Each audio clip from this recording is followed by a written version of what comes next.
문제를 풀어본 후 제9항을 살펴보도록 하겠습니다. 먼저 돌츠신경 첫째 글체 8항을 펼쳐주시기 바랍니다. 자, 여러분들이 문제를 미리 다 풀어보셨길 바랍니다. 우리가 함께 살펴본 부분은 제8항 선택에 대한 하나의 작전과 오류에 대한 반박, 두 번째에 대한 내용입니다. 자, 그러면은 하나씩 살펴보도록 하겠습니다. 먼저 1번 문제를 보도록 하겠습니다. 알미니안주의자들이 말하는 선택에 대한 보편적인 작정과 특별한 작정의 차이는 무엇입니까? 라는 것입니다. 자, 여기서 우리가 주의해야 될 점이 있습니다.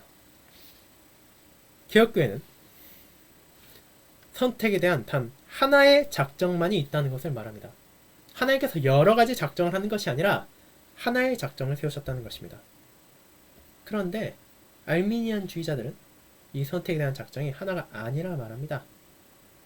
그들은 종종 개혁주의 용어와 비슷한 것을 말합니다. 그렇기에 누군가 나가서 선택에 대해 하나님께서 작정을 하지 않으셨냐? 라고 말하면은 그들은 그렇다. 하나님께서는 작정을 하셨다. 구원에 대한 작정도 하셨고 믿음에 대한 작정도 하셨다. 라고 말할 수 있을 것입니다.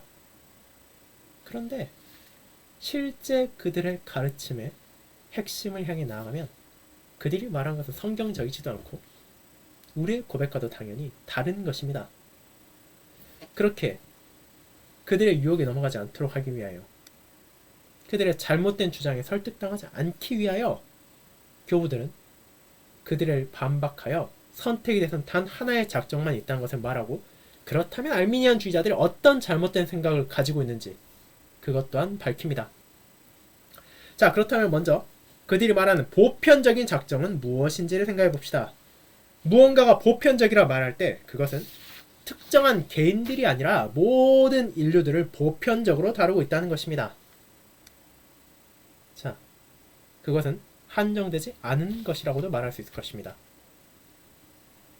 이 말은 무엇입니까?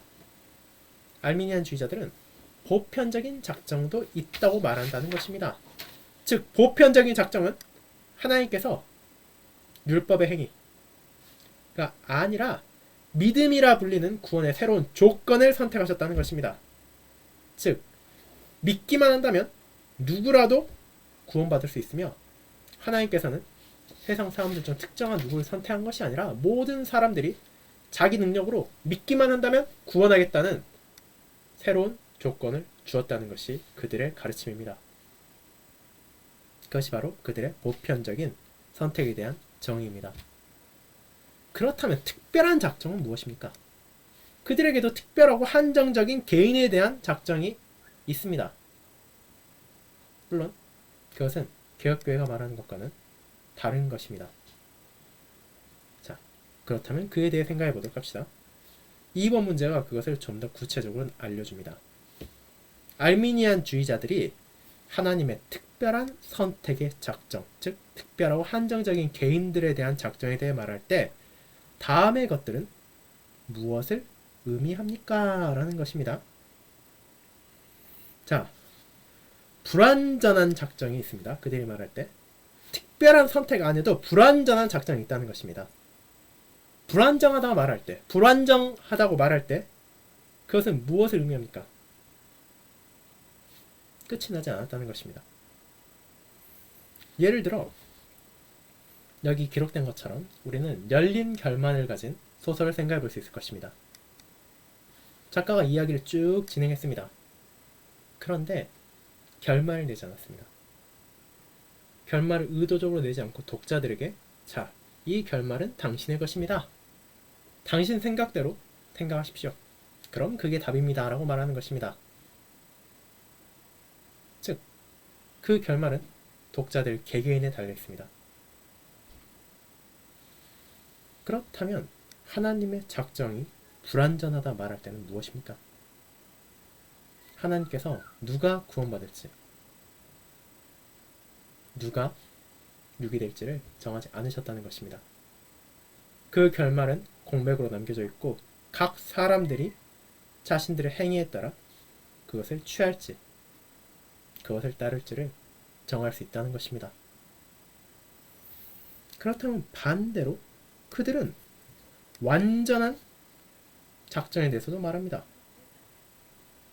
자, 완전하다는 이유는 이미 끝이 나 있다는 것입니다. 누가 구원받을지 정해져 있다는 것입니다. 그렇다면 알미니안주의자들이 말하는 이 완전한 작정은 무엇입니까? 바로 이어질 제9항이 나오는 것처럼 그들은 예지된 믿음에 근거하여 완전한 작정이 있다고 말합니다. 하나님께서 어떤 특정한 사람이, 특정한 개인이 구원받았다는 거, 완전한 작정을 내리실 때는 그분께서 작정을 먼저 하신 것이 아니라 그분께서 시간을 넘는 그분의 지혜 안에서 이 사람이 죽는 그 순간까지 믿음 안에서 끊임없이 살아갈 것이라는 것을 보시고 그 보심에 근거하여, 예지된 믿음에 근거하여, 자, 이 사람은 그럼 구원받는 사람이다 라고 정하셨다는 것입니다.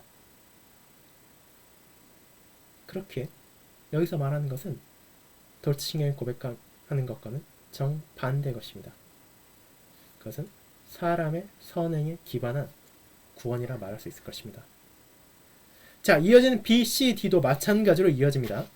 자, B, 취소될 수 있다는 소리는 믿음으로 혹은 구원받도록 선택받은 사람이라 하더라도 그것이 취소될 수 있다는 것입니다. 말 그대로 하나님께서 어떤 사람에게 믿음을 주셨는데 그 믿음이 미결정적인 이유, 취소할 수 있다는 이유는 나중에 그 사람이 마음을 바꿀 수 있다는 것입니다. 나중에 나는 이제 더 이상 하나님 안 믿어 하고 믿음을 내팽개치고 구원에서 떠날 수 있다는 것입니다. 그렇게 그것은 C번의 미결정적인 것도 마찬가지입니다. 하나님께서 특별한 작정 안에서 누군가를 선택하셨지만 그가 실제로 믿음에 나올지 구원에 나올지는 결정하지 않으셨다는 것입니다. 그것은 각각의 사람들에게 남겨져 있다는 것입니다. 그리고 마지막 뒤에 나온 첫 번째 조건적인도 마찬가지입니다. 조건적인 이유는 믿음의 조건을 충족해야만이 구원의 선택을 상속받는다는 것입니다.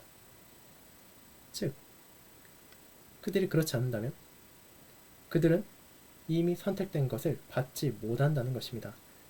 즉, 여기서 A, B, C, D에 앞에 나온 네 가지와 뒤에 나온 네 가지들은 하나로 묶여있는 것입니다. 즉, 불완전하고 취소될 수 있으면 미결정적이고 조건적인 선택이 있고 완전하고 취소될 수 없으면 결정적이고 절대적인 선택이 있습니다. 이 두 가지 선택이 갈라져 있다는 것입니다. 특별한 선택 안에서도 말입니다. 그것을 여러분은 3쪽에 나와있던 표에서 볼 수 있을 것입니다. 자, 예지된 믿음에 근거하여 그들은 완전하고 취소될 수 없으며 결정적이고 절대적인 작정을 말합니다. 그런데 이 작정은 결국 하나님의 주권적인 선택이 아니라 사람의 선행에 따른다는 것입니다. 사람이 믿음 안에서 살 것을 결정하고 그 믿음 안에서 끊임없이 살고 마침내 죽음을 맞이할 것을 하나님께서 보셨기에 그가 선택되었다는 것입니다. 그렇게 그것은 우리의 고백과 반대될 뿐 아니라 성경에 나타난 하나님의 진리에도 반대됩니다. 왜냐하면 성경은 하나님의 뜻에 속한 선하신 기쁨과 작정과 경륜이 단 하나라고 선언하기 때문입니다. 여러 개의 작정이 없으며 그 작정은, 그 선택은 예지된 믿음에 근거하는 것이 아니라 오직 그분의 선하신 기쁨에 기반을 두고 있습니다. 자, 그렇게 3번 문제를 보도록 합시다. 알미니안주의자들에 따르면 무엇이 사람에 대한 특별한 선택이 불완전하고 취소될 수 있으며 미결정적이고 조건적이든지 아니면 완전하고 취소될 수 없으며 결정적이고 절대적인 여부를 결정합니까? 말씀드렸습니다. 알미니안주의자들에 따르면 예지된 믿음이 그것을 결정합니다. 예지되었다. 말 그대로 하나님께서 미리 보신 한 개인의 믿음이 이런 선택을 이루어낸다는 것입니다. 결국 그 결정은 사람이 만들어내는 것입니다. 사람이 무언가를 할 것을 하나님께서 보시고 결정한 것이라고 말하기 때문입니다. 즉 여기서 선택의 주체는 결국 하나님이 아니라 사람이 됩니다. 하나님은 오직 그 사람의 모든 행동과 선택에 대한 확정을 찍어주는 것에 불과합니다. 자, 그렇다면 이제 마지막 문제를 보도록 합시다. 성경에 따르면 얼마나 많은 선택에 대한 작정이 있습니까? 이 한 작정 안에 모두 포함되는 것은 무엇입니까? 우리는 로마서 8장 30절에서 무엇을 배웁니까? 로마서 8장 30절은 다음같이 말합니다. 또 미리 정하신 그들을 또한 부르시고 부르신 그들을 또한 의롭다 하시고 의롭다 하신 그들을 또한 영화롭게 하셨느니라. 자, 여기서 중요한 것이 있습니다. 이것은 바로 하나님께서 누군가의 믿음을 보시고 그들을 선택하시는 것이 아니라 하나님께서 미리 정하신 자들을 부르시고 부르신 자들을 의롭다 하시고 의롭다 하신 자들을 영화롭게 하신다는 것입니다. 즉 하나님께서 부르지 않는다면 그 누구도 믿음 안에 살아갈 수 없다는 것입니다. 즉 사람의 믿음이 앞선 것이 아니라 하나님의 선택이 앞서는 것이고 그 하나의 선택이 우리를 구원한다는 것입니다. 구원에 있어 중요한 것은 가장 핵심적인 것은 나의 선행이 아닙니다. 나의 믿음이 나를 구원하는 것이 아니라 하나님께서 나에게 베풀어진 은혜 안에서 우리는 믿을 수 있게 되는 것입니다. 우리는 그것을 잘 기억해야 합니다. 우리가 잘못 생각할 수 있습니다. 구원받고 믿음을 가지는 것, 믿음을 가지고 구원을 받는 것, 이것을 동일하게 여길 수도 있기 때문입니다. 하지만 하나님의 선택의 작정 안에서 그분께서 우리에게 구원의 은혜를 베푸셨고 우리는 그 감사 안에서 믿음을 가집니다. 믿음을 먼저 가졌기에 하나님께서 구원하신다는 것은 믿음에 대한 대가가 구원이 되는 것입니다. 그렇게 우리는 그 순서를 오해해서도 안 되고 착각해서도 안 됩니다. 그것을 우리는 돌치신경을 계속해서 바라봄을 통하여 마음에 새기고 주의할 것입니다. 이제 구항을 살펴보도록 하겠습니다.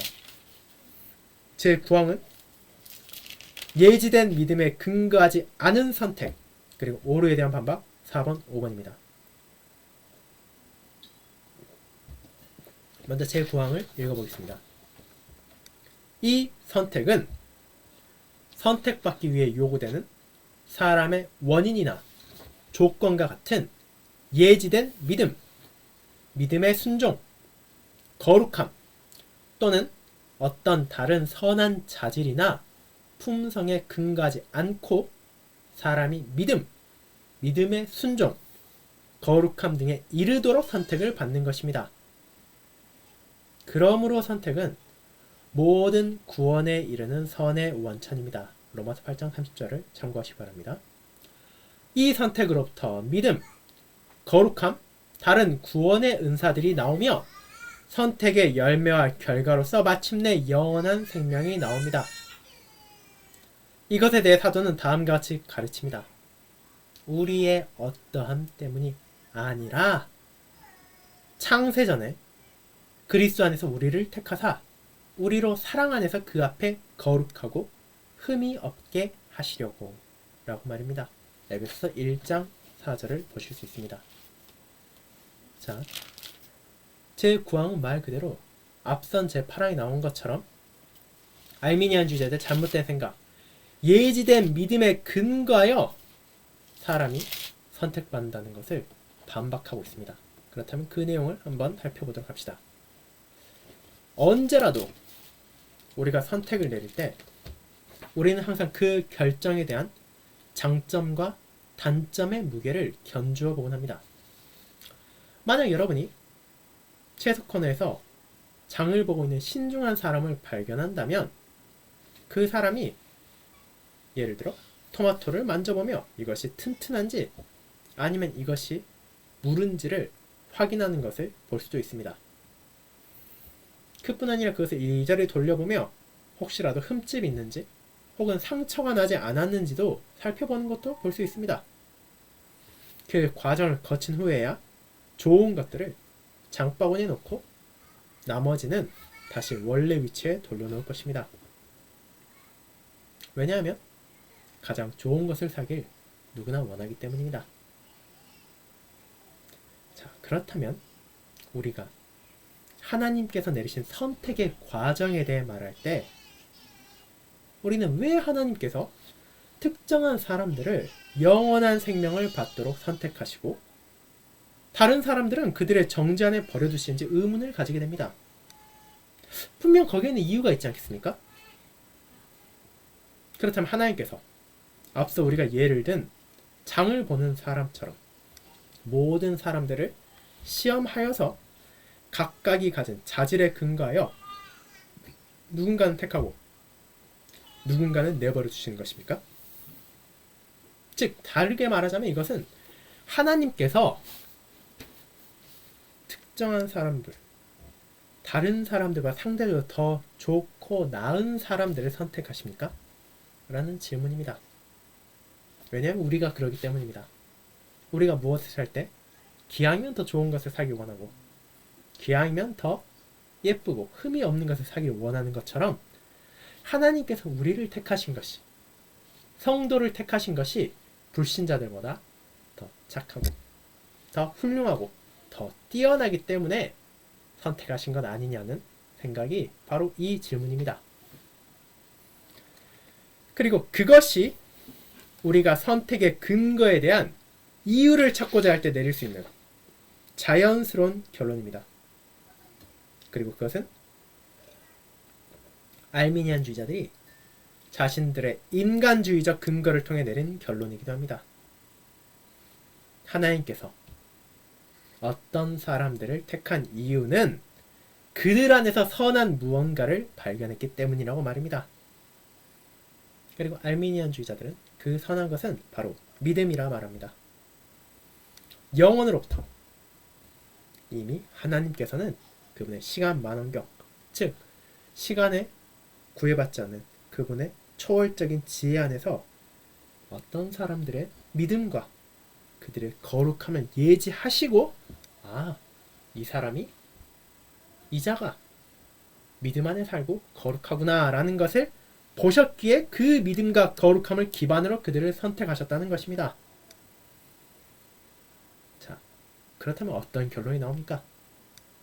결국 그들은 궁극적으로 하나님이 아니라 사람이, 다시 말해 내가 나의 영원한 운명을 결정한다는 결론을 내린 것입니다. 즉 하나님께서는 그저 그와 같은 사람의 결정을 기록할 뿐이라고 주장하는 것입니다. 자, 우리는 이와 같은 주장을 오류에 대한 반박 1-5에서 있습니다. 즉 첫째 글이 제일 마지막에 나와 있는 오류에 대한 반박 5번째에서 보게 된다는 것입니다. 오류는 다음과 같습니다. 이것은 알미니안주의자들의 주장입니다.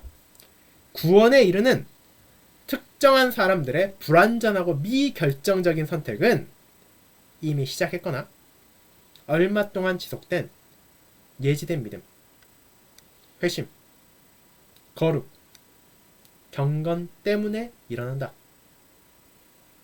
하지만 완전하고 결정적인 선택은 믿음, 회심, 거룩, 경건에 있어서 마지막까지 예지된 견인 때문에 일어난다. 택함받은 자가 택함받지 못한 자보다 더 가치 있기 때문에 이 선택이 은혜로운 복음적인 가치가 되는 것이다. 그러므로 믿음, 믿음의 순종, 거룩, 경건, 그리고 성도의 견인은 영광에 이르게 하는 불변하는 선택의 열매가 아니다. 대신에 그것들은 온전히 선택받아야 할 사람들에게 성취되도록 요구되고 예지된 필수적인 조건들과 원인들이다. 자, 그에 대한 교부들의 반박을 이어서 보도록 하겠습니다. 이러한 오류는 모든 성경의 교훈에 악영향을 미칩니다. 성경은 우리에게 끊임없이 다음과 같이 강조합니다. 선택은 행위로 말미암지 않고 오직 부르시는 이에게로 말미암은 것입니다. 로마서 9장 11절입니다. 영생을 주시기로 작정된 자는 다 믿더라. 사도행전 13장 48절입니다. 곧 창세 전에 그리스도 안에서 우리를 택하사 우리로 사랑 안에서 그 앞에 거룩하고 흠이 없게 하시려고. 에베소서 1장 4절입니다. 너희가 나를 택한 것이 아니오 내가 너희를 택하여 세웠나니. 요한복음 15장 16절입니다.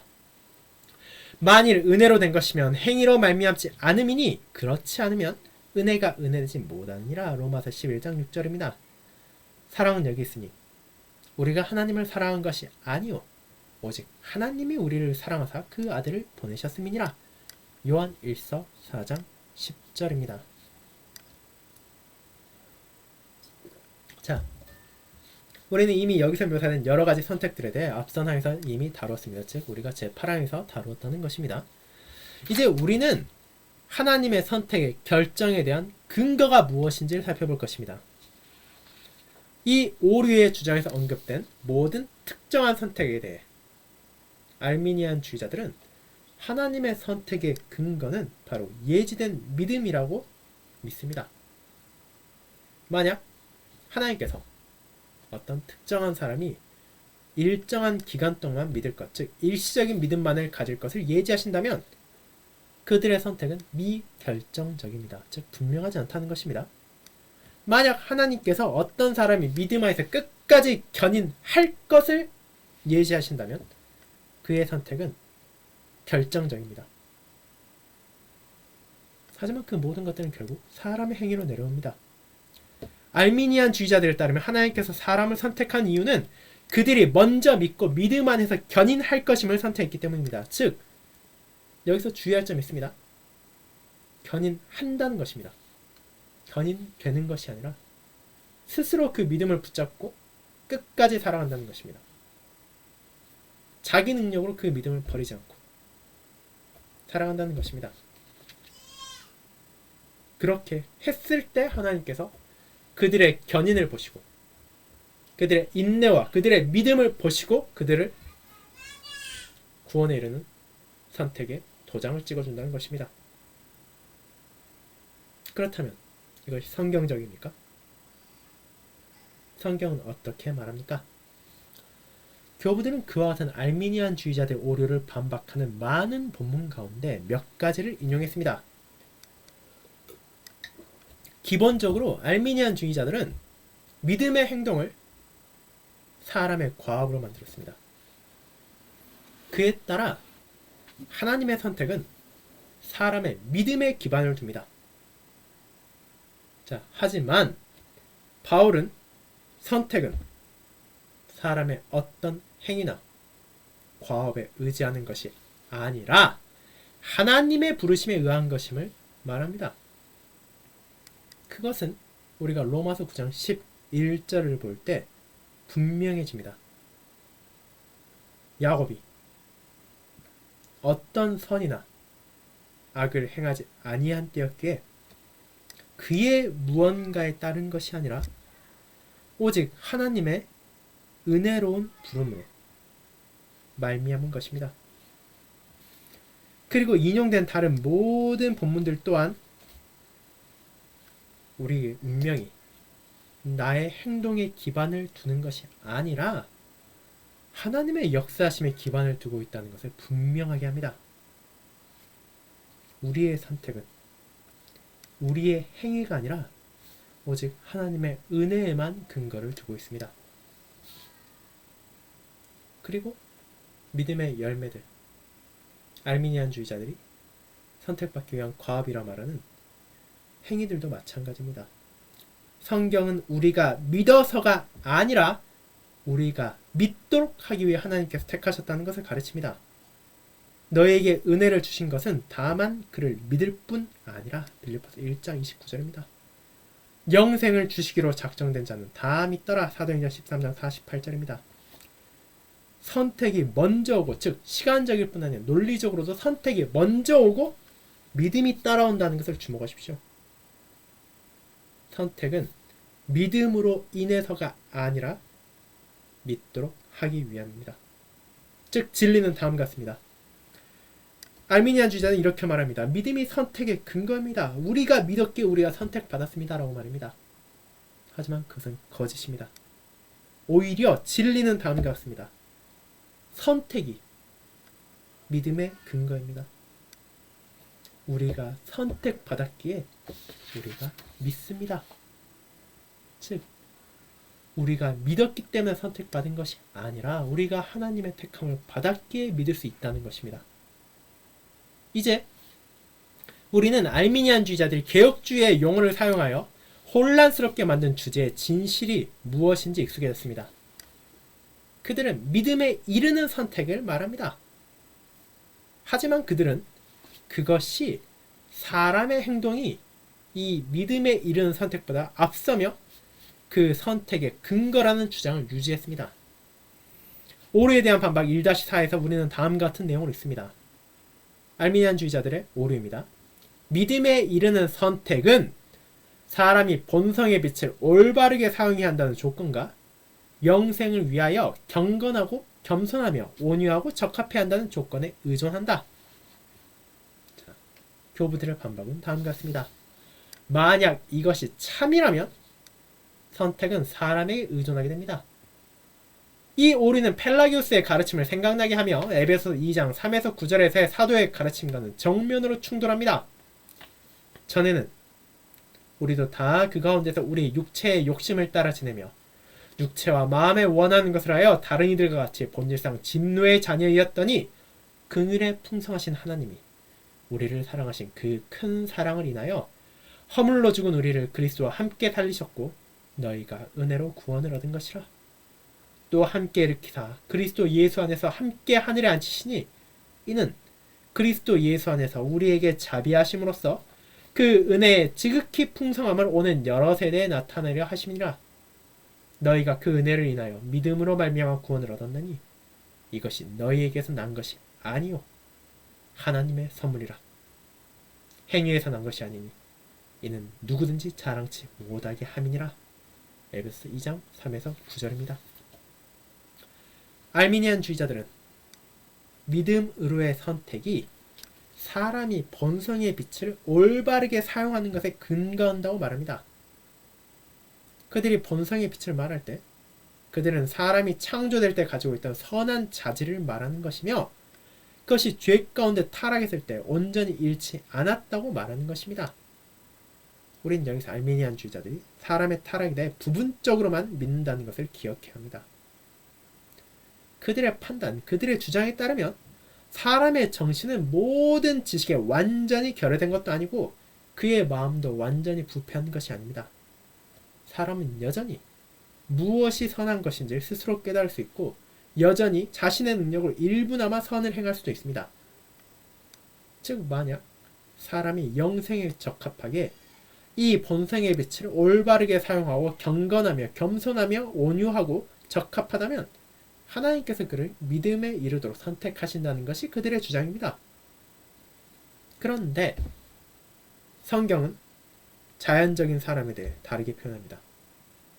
경건, 거룩함, 겸손과 온유, 즉 알미니안주의자들이 하나님으로부터 믿음의 선물을 받기 전에 반드시 실천해야 하는 자질들은 그 자체로 성령 하나님의 중생하심의 역사입니다. 교부들이 오류에 대한 반박 1-5에서 인용한 바울이 하나님께서 우리를 택하사 우리가 거룩하고 흠이 없게 되었다고 말한 에베소서 1장 4절을 생각해 보시기 바랍니다. 온유 또한 성령의 열매입니다. 우리는 갈라디아서 5장 23절을 참조할 수 있습니다. 겸손 또한 오만과 자만심으로 가득한 영적이지 못한 사람을 위한 성령 하나님의 역사하십니다. 로마서 1장 30절, 디모데후서 3장 2절, 3장 4절을 참조할 수 있습니다. 그와 같은 이유로 교부들은 믿음으로의 선택은 사람이 먼저 경건하고 겸손하며 온유한 것에 기반을 둔 것이 아니라는 것을 고백합니다. 성경은 선택이 믿음과 경건, 겸손과 온유로 인도한다는 것을 가르칩니다. 우리가 앞서 사용한 도표와 유사하게 우리는 진리가 다음 같음을 고백합니다. 즉, 알미니아의 주장, 경건과 겸손과 온유가 선택으로 인도한다는 것은 거짓입니다. 오히려 하나님의 선택이 택함 받은 자들을 견건과 겸손과 온유로 인도한다는 것이 진리입니다. 자, 이것이 우리가 도르트신경 첫째 그리스의 구함, 예지된 믿음의 근거진 선택에서 함께 살펴본 내용이었습니다. 이제 다음 주 모임에 앞서 이 질문들을 풀어보시기 바랍니다. 질문 1번부터 3번까지 그리고 더 깊은 숙고를 위하여 4번과 5번을 이제 함께 풀어보시고 다음 주에 함께 이것을 나누고 또 시황을 살펴보도록 하겠습니다. 그러면 다 함께 주님께서 가르쳐 주신 기도를 하고 오늘 모임을 마치도록 하겠습니다. 다 함께 기도하겠습니다. 하늘에 계신 우리 아버지여, 이름이 거룩히 여김을 받으시오며 나라가 임하옵시며 뜻이 하늘에서 이룬 것 같이 땅에서도 이루어지이다. 오늘날 우리에게 일용할 양식을 주옵시고 우리가 우리에게 죄 지은 자를 사하여 준 것 같이 우리 죄를 사하여 주옵시고 우리를 시험에 들게 하지 마옵시고 다만 악에서 구하옵소서. 대개 나라와 권세와 영광이 아버지께 영원히 있사옵나이다. 아멘. 오늘 모임 함께해 주셔서 감사합니다. 오늘 밤 남은 시간도 주님 안에서 평안히 보내시고 이번 한 주도 또 성령 하나님의 인도에 따라 이 세상을 향하여 죄와 의와 심판을 바르게 증거하며 살아가시고 또 주일날 교회에서 함께 예배드릴 수 있기를 바라도록 하겠습니다. 감사합니다.